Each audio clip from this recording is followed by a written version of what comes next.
My wife didn't come home all night. By sunrise, I was gone. My note ended everything. I am not angry anymore. I want to be honest about that. There was a night I sat at our kitchen table.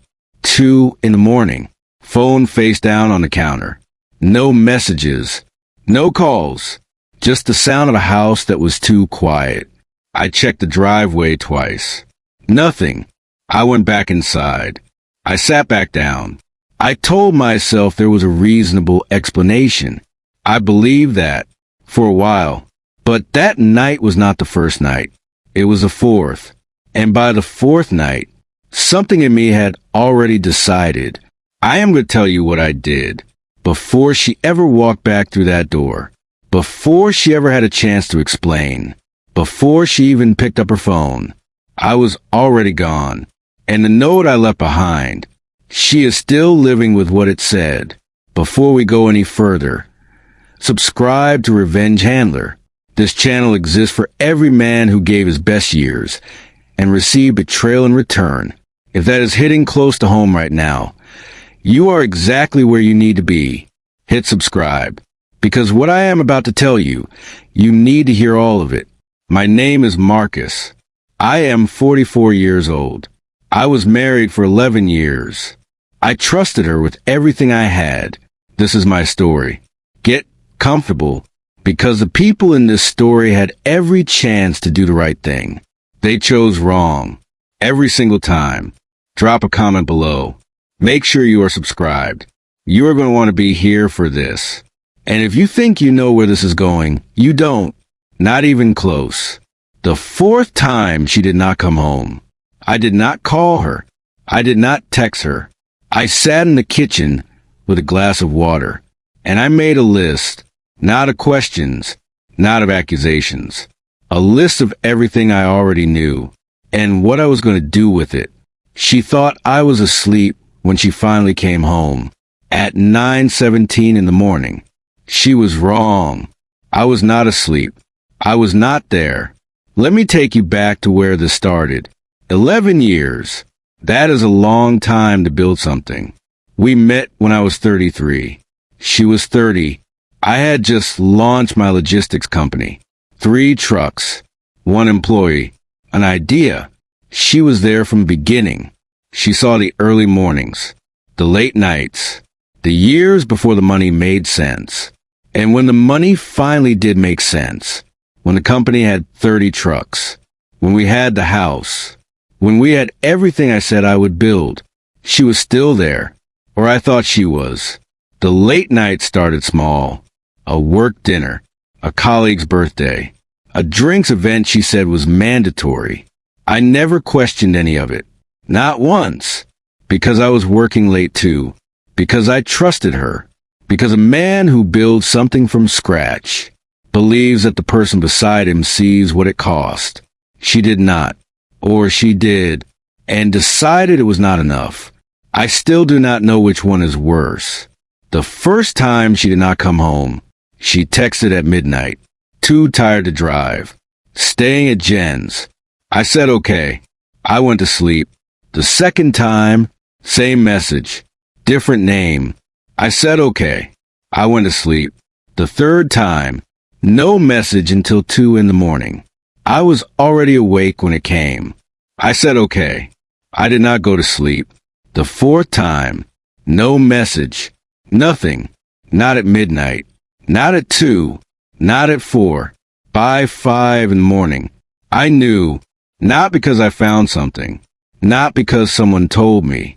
I knew because a man who pays attention eventually pays too much attention to everything that is not there. And what was not there was her. What I did between 5 a.m. and sunrise is the part most people cannot believe, because I did not call, I did not pace, I did not sit in the dark waiting to confront her. I opened the second drawer of my desk. I took out a document I had prepared 3 weeks before, and I started to read it. Drop a comment below where you're watching from right now, and do not go anywhere, because what comes next is the part one almost did not tell. If you are just joining, go back to the beginning, Because what I am about to say only makes sense if you know what came before. 3 weeks before that fourth night, I found a receipt. Not hidden, not buried. On the kitchen counter. Right there. A restaurant I did not know. A Tuesday night. I had been out of town. The receipt was for 2 people. Dinner. Wine. 2.5 hours at the table. I picked it up. I looked at it for a long time. I put it back down exactly where it was. I said nothing. She came in 20 minutes later. She kissed me on the cheek. She asked how the trip was. I told her it was fine. She made tea. We watched television. She laughed at something on the screen. A real laugh. Easy. Relaxed. I watched her, and I thought, she is either innocent, or she is the most comfortable liar I have ever known. That moment almost cost me everything, because for 48 hours, I almost let it go. That is the part one I'm not proud of. I went back to it one night, picked it up again, took a photo of it, then put it back. Told myself I was being paranoid. Told myself 11 years meant something. Told myself the man I had become could not be this easy to fool. I almost convinced myself. Then I checked the mileage on her car. I had filled the tank 2 Fridays before. Marked it, not because I suspected anything then. A habit. I track numbers. It is how I build a company. The mileage was off by 230 miles for a woman who said she had not left the city. 230 miles. I sat in the garage with that number, alone, and I understood this was not a one-night mistake. This was a structure, built carefully, built over time, built inside the space my work created. She had not stolen time from me. I had handed it to her, and she had used it precisely. If this is hitting close to home, give this video a like right now. You know exactly why. I went back through 6 months of bank statements that night. Our joint account, the one I funded, every month, without exception. Restaurants I did not know. Hotels I did not book. Weekends she said were with her sister. Itemized, dated, clear as a ledger. It was not one man. I want you to sit with that. It was not a mistake that became a pattern. It was a decision, made early, sustained deliberately, hidden inside my trust and my schedule and my silence. She was not reckless. She was organized, which told me something important about how I needed to respond. There was one night, about 2 months into what I now understand was the full timeline. She came home and she looked at me differently, just for a second, like she had something to say. She sat down at the kitchen table. She poured herself a glass of water. She looked at her hands. I thought, this is it. She is going to tell me. She looked up. She said, I love you. I just want you to know that. I said it back. She nodded. She went to bed. That was the closest she ever came. And it was the moment that made me realize she knew exactly what she was doing. She was not lost. She was not confused. She chose this. Every day, she chose this. I planted a question that night at the kitchen table. One I did not have the answer to yet. Who else knew? I was not ready to answer that. Not in month 2. But by month 4, I would be, and the answer changed the shape of everything I thought I was going to do. Still with me? Good. Because this is where everything changes. By the 4th week, I had a folder, printed, organized by date, bank statements, mileage logs, 3 receipts, screenshots of timestamps I had cross-referenced against her calendar, the calendar she shared with me, the one she forgot I could still see. I had not touched her phone. I had not followed her. I had not hired anyone. Everything I built, she handed to me herself. Inside the life I paid for, I want to be honest about what happened in that 4th week, because I almost ended it too early. I came home one night, and she was cooking. Our kitchen, our music, The smell of something she used to make in the first year. And I stood in the doorway, and I almost said it. Everything. All of it. I had it in my mouth. I was done being patient. I was done being strategic. I was a man who missed his wife. The wife I thought I had. That almost won. Then she turned around. She smiled. She said, "You look tired. Long day?" And something in the way she said it, the ease of it, the complete absence of guilt, closed the door. For good. The next morning I called my attorney. Not to file anything. Not yet. To ask one question. If I walk out of this marriage, what do I walk out with? He told me. It took 11 minutes. I thanked him. I hung up, and I understood that patience was not just the right emotional choice. It was the right financial one. Every day I waited, without confrontation, without tipping my hand, was another day the asset structure stayed exactly where I needed it to be. She did not know how the company was held. She never asked. In 11 years, she never once asked how the business was structured. I had assumed that was trust. It was indifference, and indifference has a price. I want to tell you about the person who knew. You remember I said the answer to that question changed everything. Who else knew? It was not a stranger. It was not a coworker. It was a woman who had been in our home, sat at our table, held a glass of wine I poured, and said nothing for 7 months. When I found out she knew, she was not in the plan I had been building, but she became part of the outcome. Not because I made her, because she called me 3 days before the 4th night. She called me, and she said, "I cannot keep this anymore." For words, that is all she needed. I told her I already knew. She went quiet for a long time. Then she said, "What are you going to do?" I said, "I already did it. The document in my desk drawer. The one I opened at 5 in the morning. I had prepared it 6 weeks earlier. It was not a confrontation letter. It was not a list of accusations.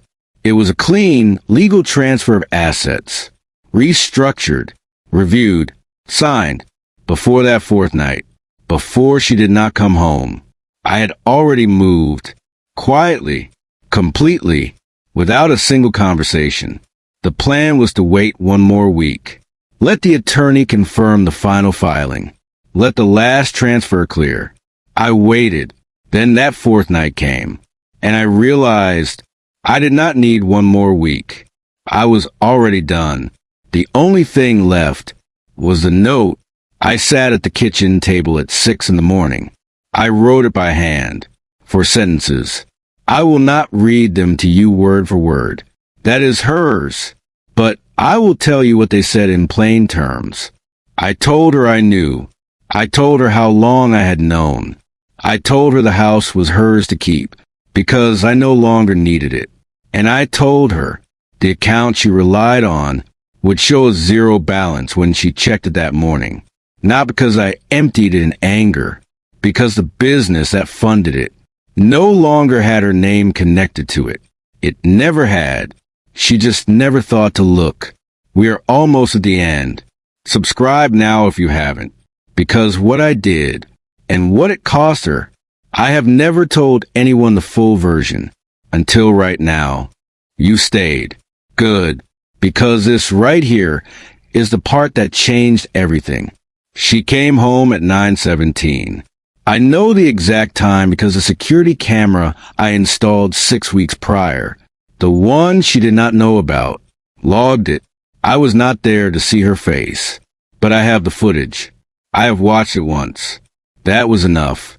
She walked in carrying her shoes, the way she always did when she came home late. Quiet. Practice. She set them down by the door. She called my name. No answer. She walked to the kitchen. She saw the note on the table. She picked it up. She read it standing. She read it again. Then she sat down in the chair I had been sitting in 6 hours before, and she did not move for a long time. The call came at 9:41. I did not answer. She called 4 more times in the next 20 minutes. I did not answer. She texted 14 messages. I read every one. I did not respond, not because I was punishing her, because there was nothing left to say. The note said it. The attorney had already filed that morning. The transfers had cleared 48 hours before. She was not calling a husband. She was calling a man who had already left, weeks before he walked out the door. You remember I told you about the account, the joint account she relied on. She checked it at 9:53. I know, because the bank sent me a notification. I had set up alerts on the account the day I started building the folder. The balance she saw was not zero. I want to be precise about this. I had left $100. Deliberately, not cruelty. She needed gas money to get somewhere. I did not want her stranded, but I needed her to understand the engine that had been running her life had been mine, and I had turned it off, not in anger. In conclusion, the business she never asked about, the 30 trucks, the contracts, the structure I had built for 11 years. She had no claim to any of it. My attorney had confirmed that the previous February, before the 4th night, before the folder, before I had even fully decided, I had been building the exit longer than I had admitted to myself. There's a cost I did not plan for. I want to tell you about it straight. My daughter, she is 19, away at college. She called me 2 days after. She had spoken to her mother. She was not angry with me, but she was not fine. She said, "Dad, you could have talked to her first." She was right. I know she was right. A note is a clean exit for the man who leaves it. It is a door slammed in the face of everyone left behind. I told my daughter that. I did not make excuses. I said, "You are right, and I am sorry you are in this." That conversation cost me more than anything else in this story.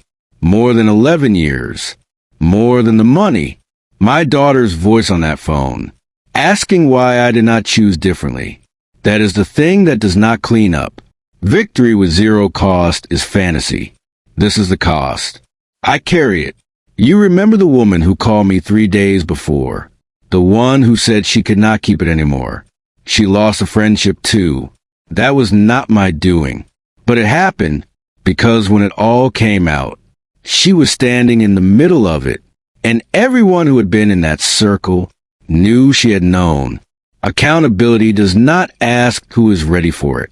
It arrives, and it takes exactly what is owed. I have been asked if I would have done it differently, and I am honest when I answer. The exit, yes, I would have spoken to my daughter first. I would have called her before I left a note. I did not. That is mine. The decision to leave. No, not one part of that. There is one more thing. When I moved into the apartment that first week, I found a photograph at the bottom of a box I had packed. The two of us, early, before the company, before the house, before any of it. She is laughing. I am looking at her, not at the camera. At her. I kept the photograph, not out of grief, out of honesty. That man in the photograph was not wrong to love her. He was just loving someone who had quietly decided to go somewhere else while staying in his house and spending his money and sleeping in his bed. I did not destroy her. I simply stopped protecting her. If this story moved you, subscribe to Revenge Handler. Share it with someone who needs to hear it. Drop a comment below. Your story matters too. I will see you in the next one.